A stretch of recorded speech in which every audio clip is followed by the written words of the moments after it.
우리 계속 통독의 여정을 따라서 본문의 말씀을 살피고 있습니다. 오늘은 레위기 12장에서 13장까지의 읽을 내용이 될 것입니다. 12장은 근래 산책에서도 한번 살펴봤기 때문에 본문의 내용이 그리 낯설지는 않으실 것 같습니다. 12장은 아이를 낳은 산모의 정결에 대한 규례의 이야기가 담겨 있는데요. 이 본문을 보면 크게 두 가지의 질문이 납니다. 첫 번째는 여인이 아이를 낳는 것, 그것이 부정하게 여겨졌던 것인가? 라는 질문이죠. 우리는 그렇지 않은 일임을 살펴봤습니다. 그래서 12장에 보시게 되면 2절에 남자를 낳으면 그는 이래 동안 부정하리니 곧 월경 때와 같이 부정할 것이요 라고 되어 있고, 뒤에 이어지는 5절에 봐도 월경 때와 같을 것이며 라고 하면서 여인이 그 몸에서 피를 흘리는 그것과 관련되어 있음을 보게 됩니다. 11장에는 우리가 무언가를 먹음으로 정함과 부정함의 의미가 갈라졌다면 12장부터는 우리 몸에서 무언가가 흘러나옴으로 정함과 부정이 나오는 것이죠. 이때 정함과 부정의 개념은 죄를 짓고 안 짓고의 그런 개념 이전에 하나님 앞에서 우리가 온전한 모습, 그렇지 않은 모습의 개념으로 보면 될 것 같습니다. 특별히 피 흘린다라는 것은 피가 상징하는 생명으로부터 점점 멀어진다는 거죠. 그러니까 몸에서 피가 흘러나온다는 것은 생명을 상징하는 피가 점점 줄어든다는 거기 때문에 죽음에 가까워져 가는 겁니다. 그래서 생명에 가까울수록 정한 것이고 죽음에 가까울수록 부정한 것입니다. 하나님이 원래 지으신 형상에 가까울수록 정한 것이고 하나님이 지으신 형상으로부터 멀어질수록 부정한 것입니다. 그러니까 그 온전함과 온전치 못함, 정상적인 것과 변형된 모습, 이런 모습 속에서 레위기는 그 정함과 부정함을 나눠 가는데요. 특별히 여인이 출산 과정에서 흘린 그 피가 깨끗해질 때까지 그 기간을 또 잡고 있는 걸 보게 됩니다. 그러면 두 번째 질문은 왜 남자 아이일 때는 더 짧고 여자를 낳을 때는 더 긴 시간들을 여인에게 이렇게 적용시키고 있는가라는 부분이죠. 여기에 대한 많은 해석들이 있지만, 설명들이 있지만 사실은 성경은 거기서 더 이상 언급하고 있지 않다는 점에서 우리는 그 정도에서 특별한 이유를 찾지 않고 그냥 그대로 받아들일 필요가 있겠다 싶습니다.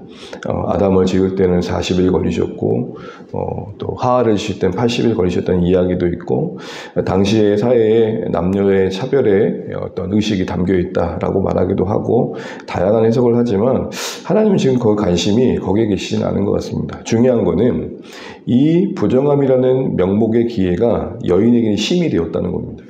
당시 고대 근동에 있어서 이 여인이 이런 심을 갖는다는 것은 상상도 못할 일입니다.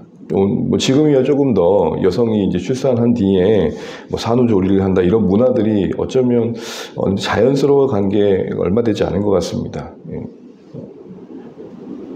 어떤 여성이 회사를 다니면서 월경 휴가를 낸다든지 생리 휴가를 낸다든지 사실 이런 것도 상상하지 못했던 부분이죠.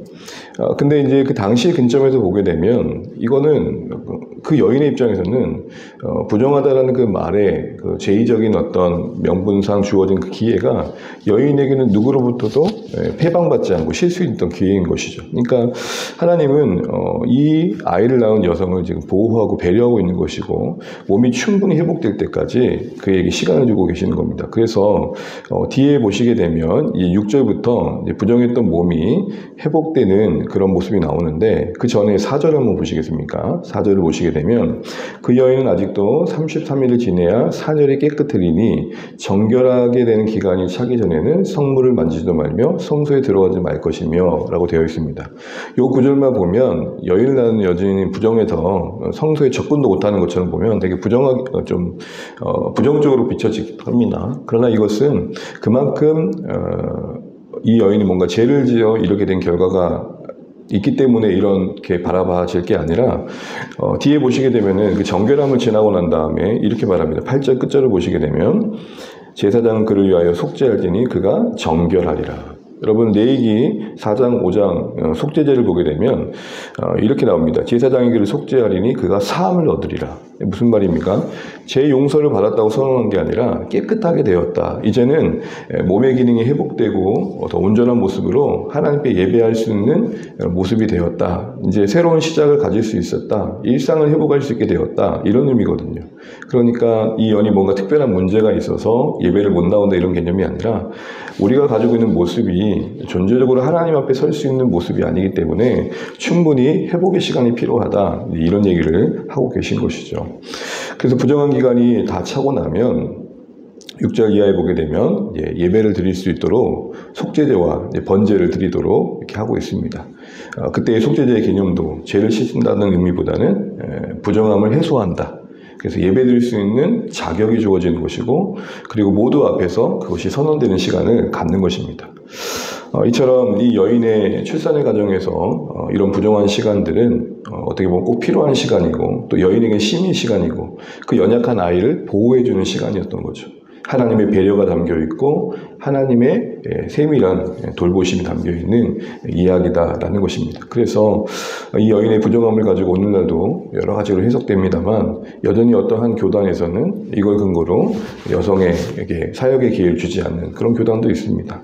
그러니까 우리가 성경을 해석할 때 지나치게 오늘의 관점에서 성경을 이해하려다 보면 성경이 말하는 것보다 더 말하게 됩니다. 그래서 우리는 항상 성경의 본문이 그 당시에 어떻게 받아들여졌는지와 더불어서 성경 전체적으로 하나님은 어떤 분이신가의 관점에서 성경을 볼 필요가 있는 것이죠. 특별한 구절을 가지고 우리의 어떤 시대의 관심과 또 생각들을 반영해서 우리가 말하고자 싶은 것을 말하는 근거로 삼으려는 욕심과 욕망들을 늘 조심해야 됩니다. 그래서 말씀이 말하는 바 앞에 우리를 두려고 해야 되지 우리가 말하는 바를 말하기 위해 말씀을 끌고 오는 그런 어떤 생각들 속에 우리도 있을 수 있다는 사실들을 기억하고 조심해야겠죠. 그리고 나서 13장에는 긴 내용이 나옵니다. 이제 13장은 사실은 14장까지 이어집니다. 14장까지 이어지는 내용인데 14장까지 이어지는 내용 속에 주제는 뭐냐면은 악성 번짐입니다. 악성 번짐. 여러분 우리 13장 1절, 2절 한번 읽어보겠습니다. 1절, 2절 시작.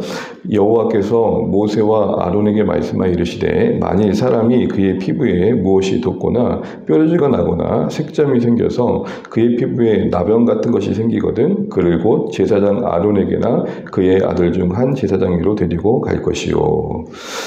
여기 보시게 되면 사람이 그 피부에 무엇이 돋거나 뾰루지가 나거나 색점이 생겨서 그 피부에 나병 같으신 것이 생기거든요. 나병. 혹시 각주 성경 있으시면 번호가 달려있다면 밑에 아래 보시게 되면 넓은 의미로 악성 피부병이라고 되어 있습니다. 그렇죠? 그러니까 우리가 나병 그러면 한세병, 문둥병이 생각나잖아요. 그게 아니라는 것입니다. 넓은 관점에서 피부의 여러 증상들을 말하는데 그게 악성일 때를 말하는 겁니다. 특별히 이것이 그런 어떤 문둥병, 한생병이 아닌 이유는 뒤에 보시게 되면은 5대도 나오는 그 곰팡이를 얘기하고 있고 어떤 사물이나 건물에 그런 어떤 곰팡이나 이런 것들이 번지는 걸 얘기하고 있거든요. 그래서 이 나병은 사실은 조금 오해가 되는 번역인데 그냥 이 나병을 악성 범짐으로 읽습니다. 악성 번식. 피부에 어떤 종기나 뾰루지 같은 것들이 몸에 해로운 악성들이 그런 증상들이 퍼져가는 거 이렇게 보시면 될 것 같습니다. 그러면서 자주 보게 되시는 내용이 뭐냐면 3절에 보시면 제사장은 그 피부병을 진찰할지니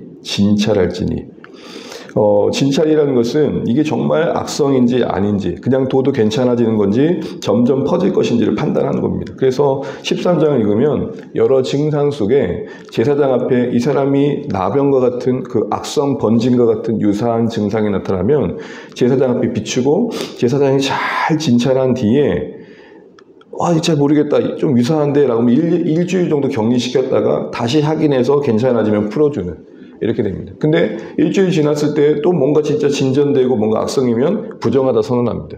그러니까 중요한 거는 신중하게 보고 있습니다. 진찰해야 되고 신중해야 됩니다. 13장에 보시게 되면 진찰이란 말이 계속 나옵니다. 보시면 진찰이 한다는 말이 거듭 나옵니다.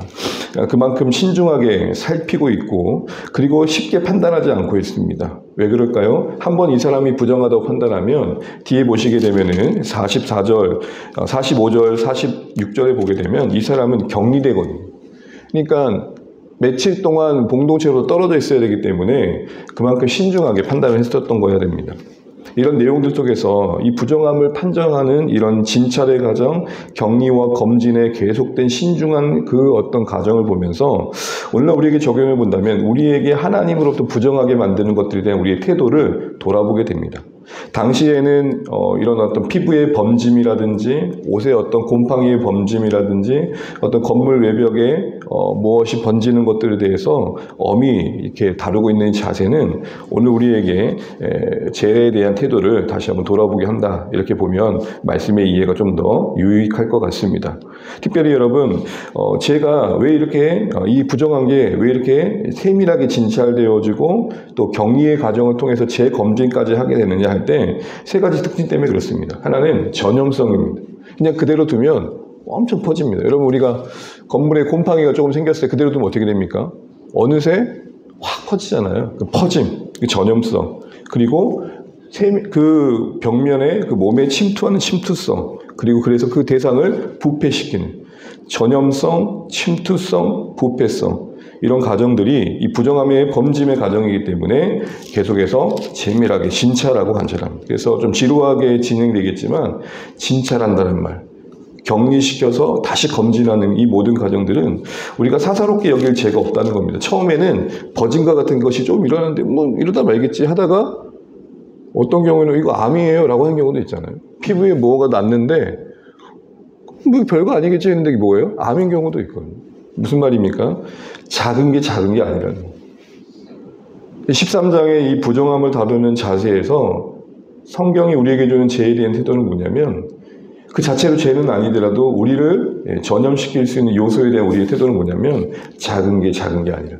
그래서 뒤에 보시면 피부에 대한 내용을 다루다가 여러분 맨 뒤에만 보고 좀 마칠게요. 13장 47절에서 59절을 보시게 되면은 옷에 가죽에 곰팡이가 생긴 얘기가 나옵니다. 아까는 피부에 대한 이야기가 나오잖아요. 그러면서 어떤 이야기가 나오냐면 56절만 같이 한번 읽어보겠습니다. 56절 13장 56절입니다. 시작. 빤 후에 제사장이 보기에 그 색점이 엷으면 그 오복에서나 가죽에서나 그 날에서나 시에서나 그 색점을 찢어버릴 것이요. 그러니까 처음에 한번 빨아보고 괜찮아지면 이건 악성이 아니니까 거기 부분만 뜯어내면 된다는 겁니다. 그러다가 57절이요. 그 오복의 날이나 시태나 가죽으로 만든 모든 것의 색점이 여전히 보이면 재발하는 것이니 너는 그 색점이 있는 것을 뭐 하라고요? 불살. 제가 알고 있기로는 이래서 암 수술을 하게 되면 암이 있는 그 종양 부분만 떼어내는 게 아니라 혹시나 번질 수 있는 범위까지 이렇게 제거하는 걸로 제가 알고 있습니다. 수술 범위를. 왜 그럴까요? 재발하지 않도록. 여러분, 옷이라는 것은 오늘날도 되게 소중하지만 당시에는 너무 귀한 거였습니다. 그러기에 옷을 태워버린다는 것은 정말 소중한 것을 태워버린 겁니다. 또 필요한 것을 태워버린 것이죠. 그런데 그렇게까지 할 만큼 그 번지는 것을 박는 게 너무 중요하다는 겁니다. 여러분, 우리 삶에도 그 자체는 별 문제가 아니에요. 정말 필요한 거예요. 그런데 그게 우리에게 부정함을 끼친다면 단호할 필요가 있다는 것이죠. 예를 들어 보면 취미생활 그게 문제입니까? 옷과 같은 거죠. 필요한 것이고 그냥 유익한 거예요. 근데 그게 내 삶의 하나님과의 관계에 부정함을 끼친다면, 작은 것이지만 내 삶에 하나님 앞에 드려지는 시간과 마음과 삶에 영향을 너무 끼친다면 어떻게 하라고요? 처음에는 조금씩 해도 안 된다면, 재발할 가능성이 있다면 단호하게 이렇게 제거하라고 말합니다.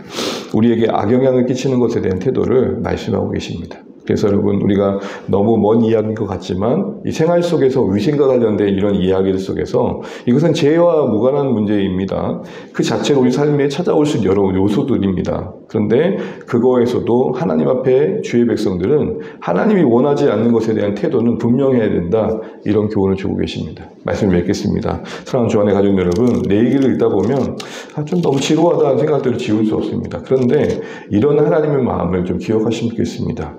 하나님의 우리 향한 마음, 작은 것에서도 구별되길 바라는 마음, 하나님의 우리 일상 속에서도 하나님 백성다움을 늘 기억하고 그 백성다움이 뭘까? 하나님의 백성이라면 우리는 어떻게 생각하고 말하고 행동할까에 대한 진지한 고민이 우리 삶 가운데 있기를 바라신다는 겁니다. 요즘 다 이 정도는 해요. 이 정도는 보고요, 이 정도는 행동해요 라고 말하는 사회적인 보편성이 하나님 보실 때는 어떠한가, 이런 생각 속에서 우리 삶이 이런 걸 나아야 되겠다 싶은 생각을 해봅니다. 아무쪼록 계속된 내 얘기 말씀 여정 속에 우리의 일상의 거룩이 무엇인지 고민하며 하나님 인도하심 받아가시면 좋겠고, 작은 죄는 없다, 사소한 죄는 없다, 이걸 기억하며 우리 삶에 더 거룩함에 깨어있는 오늘의 말씀 되시기를 간절히 소망합니다. 기도하겠습니다.